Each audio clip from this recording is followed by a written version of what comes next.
India അങ്ങനെ പാകിസ്ഥാനെ തകർത്ത് സൂപ്പർ 8-ൽ അടിപൊളി.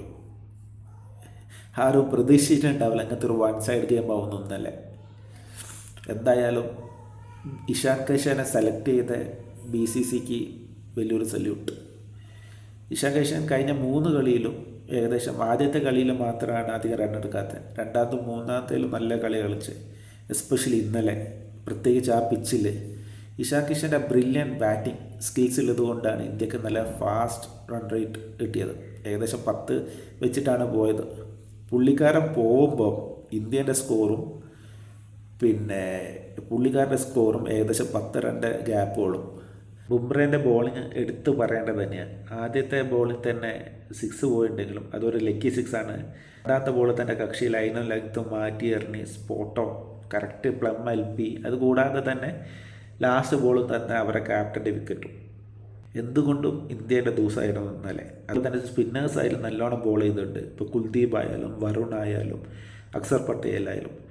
പിന്നെ എടുത്തു പറയാനില്ല, അടുത്ത നീക്കം കുൽദീപ് യാദവിനെ ടീമിലെടുത്തതാണ്. കുൽദീപ് യാദവ് ആദ്യം മുതൽ തന്നെ ടീമിൽ ഉണ്ടാവണം എന്നാണ് എൻ്റെ ആഗ്രഹം.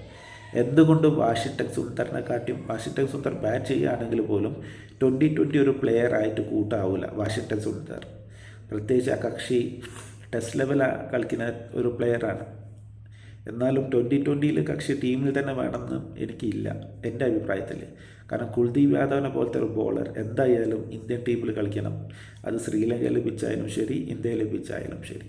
പാകിസ്ഥാൻ പിന്നെ ഇതൊക്കെ കോലാഹലങ്ങളായിരുന്നു പാകിസ്ഥാൻ്റെ വക. ബംഗ്ലാദേശ് കളിക്കുന്നില്ല, ഞങ്ങളില്ല. പിന്നെ അവരുടെ വക 3 കരാറും ICCക്കെതിരെ പ്രശ്നം, അത് ഇത് എന്ന അവസാനം അവർ കളിച്ച് അവർ നാറി. ഞങ്ങൾ കളിക്കുന്നില്ല എന്ന് പറഞ്ഞിട്ട് വീണ്ടും വന്ന് നാട്ടിപ്പിച്ചു. എന്തായാലും പാകിസ്ഥാൻ്റെ കാര്യം ലേശം കട്ടപ്പോകുകയാണ്. ഇനിയിപ്പോൾ മുന്നോട്ട് പോകണമെങ്കിൽ അവർ നമീബിയ ആയിട്ടാണ്. അവർ ടോട്ടലി മെൻ്റലി ഡൗൺ ആണ്. എന്നാലും നമീബിയക്കെതിരെ അവർ ജയിക്കും. കാരണം അവരുടെ പാകിസ്ഥാൻ്റെ ബോളിംഗ് അറ്റാക്ക് എന്തായാലും ജയിപ്പിക്കും. ഉസ്മാൻ താരിഖ് മതി എന്നാണ് ഇന്ത്യക്കെതിരെ. കക്ഷി മാത്രം മതി ഇന്ത്യനെ തോൽപ്പിക്കാൻ, അത് ഇതെന്നൊക്കെ ഫുൾ സോഷ്യൽ മീഡിയയിലും പുള്ളി തന്നെ പറഞ്ഞതെന്നൊക്കെയാണ് പറയപ്പെടുന്നത്. എന്തായാലും പുള്ളീനെ നല്ലോണം കളിച്ചിട്ടുണ്ട് ഇന്ത്യക്കാർ. അധികം റണ്ണെടുത്തില്ലെങ്കിലും ഒരു വിക്കറ്റ് കിട്ടിയിട്ടുള്ളൂ.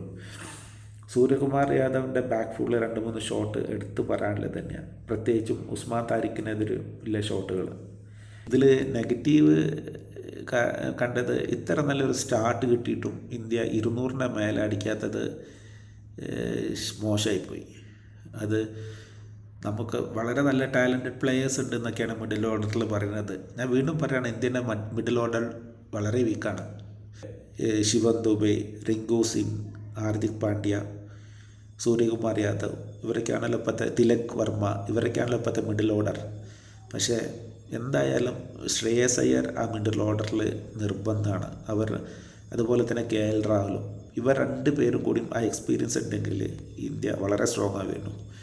ഒന്നാമത് ശിവൻ ദുബെ ബോൾ ചെയ്യില്ലെങ്കിൽ എന്തുകൊണ്ട് ശ്രേയസ് അയ്യറിനെ കളിപ്പിക്കുന്നില്ല?